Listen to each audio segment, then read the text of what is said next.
Alrighty. The concept that we're trying to take away today is part writing or melody writing.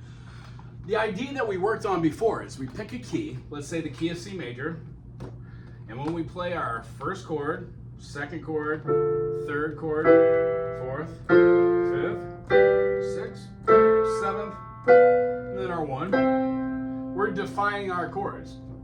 Next, we can pick a progression off the top of our head.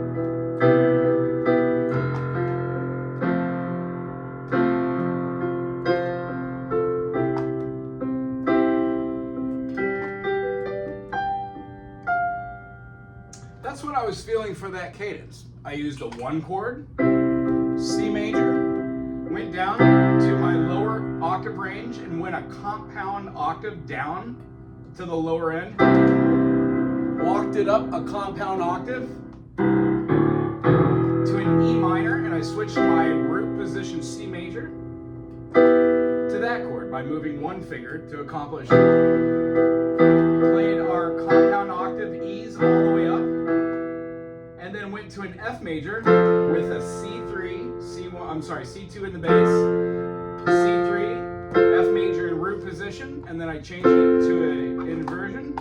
And then the last thing that I did off of that was to play the one again, which I moved back to a triad from our F in our second position, inversion. And then I played a root position G and walked it down, or walked it up, and included the major seventh, or the dominant seventh actually. And then that G dominant seven became a passing tone as a B diminished to go back to a C. So that's my first thing. The next thing I do is I analyze the chords. C,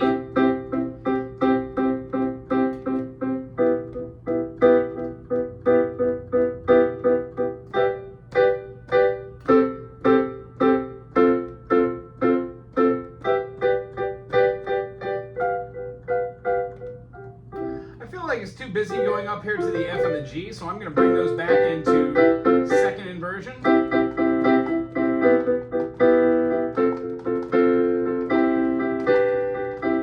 Much easier for the right hand. Now I'm going to come up with a melody line for the other side.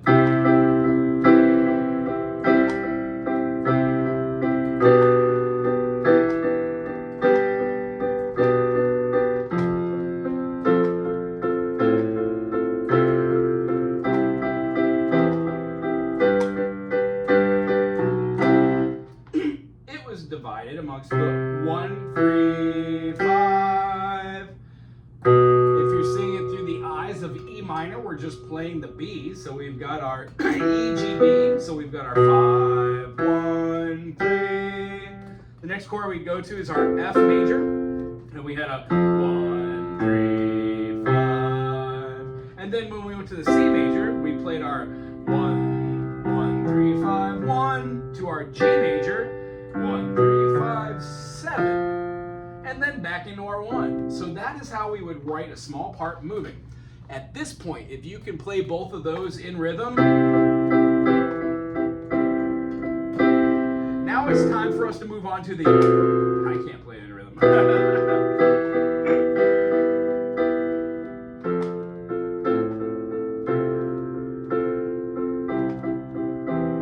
And then we move up our G. It does the same thing as our movement here, but now we're in an inversion. So at this point, if you could do those, now it's time to work on notes for a melody. So I would hum. Blah, blah, blah, blah, blah, blah, blah, da, ba, da, da, da, da.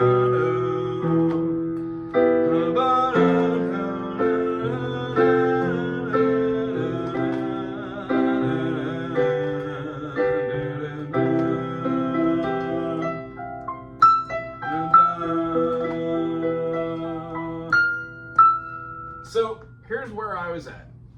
Playing C major up, doing our arpeggiated forms, C, G, C, G. That's one of the first things we worked on.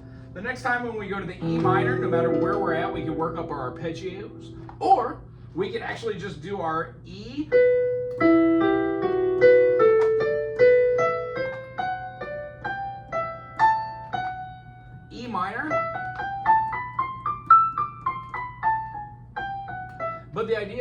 play it in order of the 7 notes that we learned. We're not like E, F sharp, G, A, B.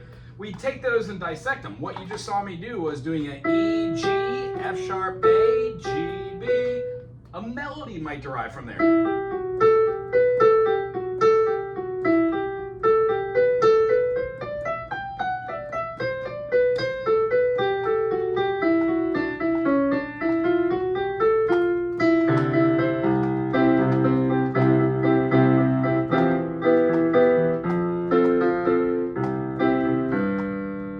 Change the melody, it also might give you a little insight on another way to play a melody.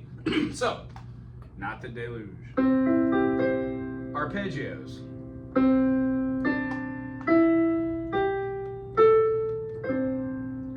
Our pentatonics.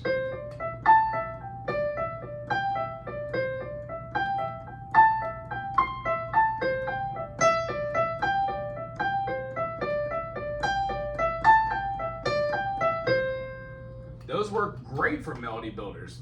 Very slow.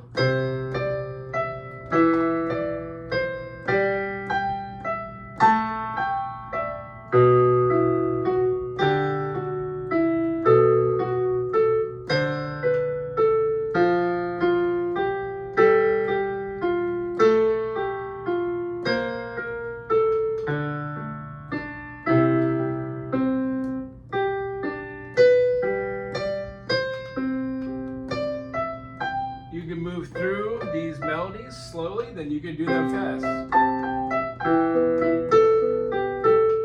That's right.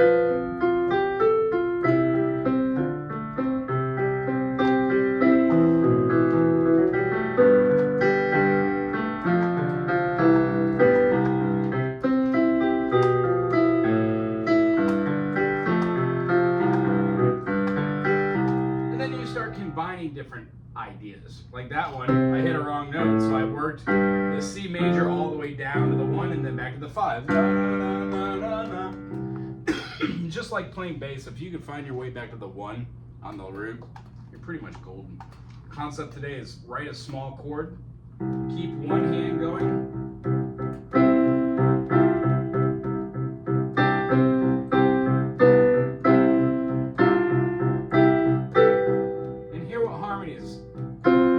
perfect 4 sound like.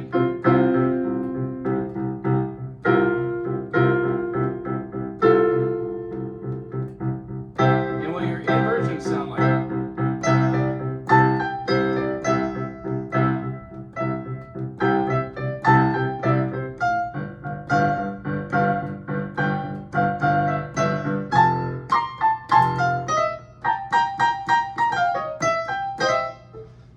I can't help but jam.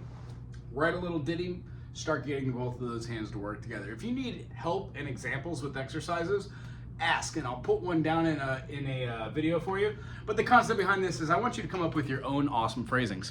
Aloha.